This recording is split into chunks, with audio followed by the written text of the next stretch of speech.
তো হ্যালো বন্ধুগণ, কেমন আছো সবাই? আশা করি সুস্থ আছো, স্বাভাবিক আছো, ভালো আছো। তো এই ভিডিওটা সবাই দেখো শেষ অবধি। আমরা একটা তারাপীঠের ট্যুর করেছিলাম।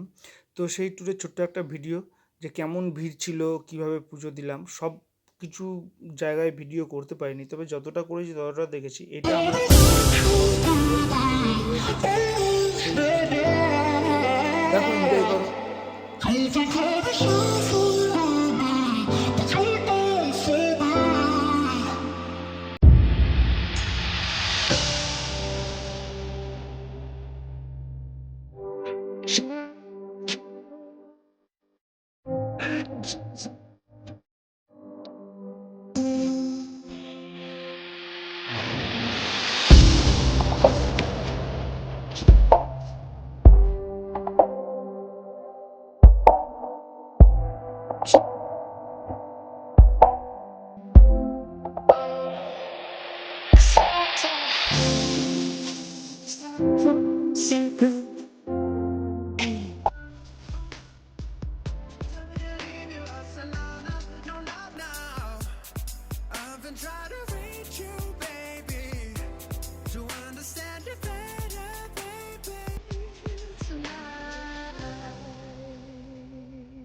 অবশেষে তারাপীঠ মন্দিরে 500 টাকার লাইনে দাঁড়িয়ে মন্দিরের দিকে ঢুকছি আমরা মাকে পুজো দেবো বলে।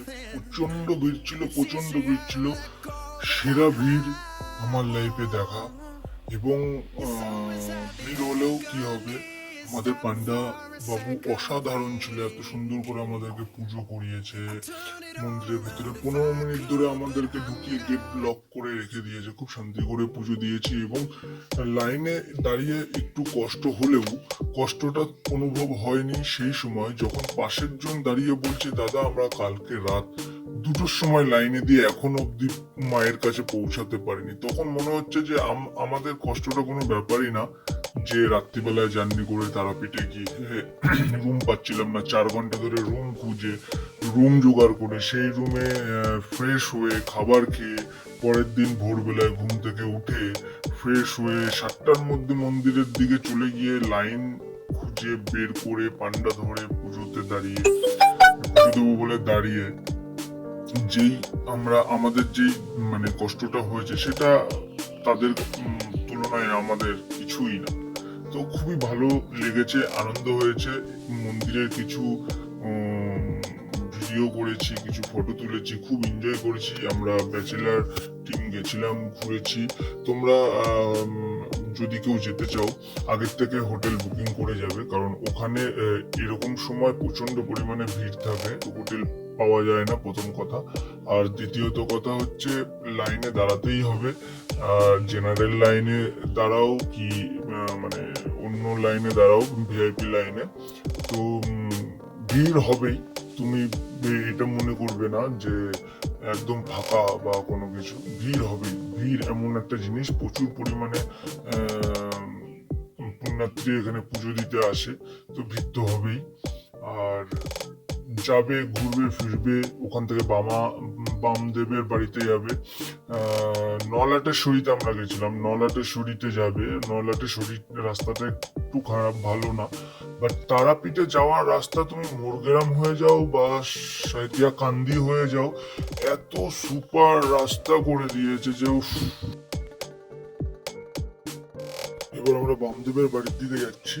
বামদেবের জন্মভিটে মানে অ্যাকচুয়াল বাবার বাড়ি দেখবো বলে। তো এখানে বামদেবের নিজস্ব বাড়ি আমরা দর্শন করলাম, দেখলাম। কিন্তু কি বলবো, ওখান থেকে আমরা নলাটেশ্বরীতে বেরিয়ে গেছিলাম, কারণ আমরা নলাটেশ্বরীতে পুজো দেবো বলেও উপোস হয়েছিলাম। তো ওখান থেকে বেরিয়ে গেলাম। বেরিয়ে যাওয়ার পরে নলাটেশ্বরীতে যা বৃষ্টি আর যা ঝড়, আর রাস্তায় যা বড় বড় গর্ত, তো সেরকম আমি কোনো ভিডিও রেকর্ড করতে পারিনি। তো যাই হোক, তারপর ওখানে 2-1টা ফটো তুলেছিলাম, তাও বন্ধুদের ফোনে। দিয়ে ওখান থেকে বেরিয়ে এসেছিলাম বাড়ির দিকে। নলাটেশ্বরীতে পুজো দেওয়ার আগে এবং পুজো দেওয়ার পরে মায়ের প্রতিমার ফটো। এবার ওখান থেকে বাড়ি ফেরার পথে আমরা এখন বাড়ি ফিরছি। এখন আর কোনো ভিডিও করা হয়নি। এই হচ্ছে একটা ছোট্ট ট্যুর, এই আমাদের এই সেই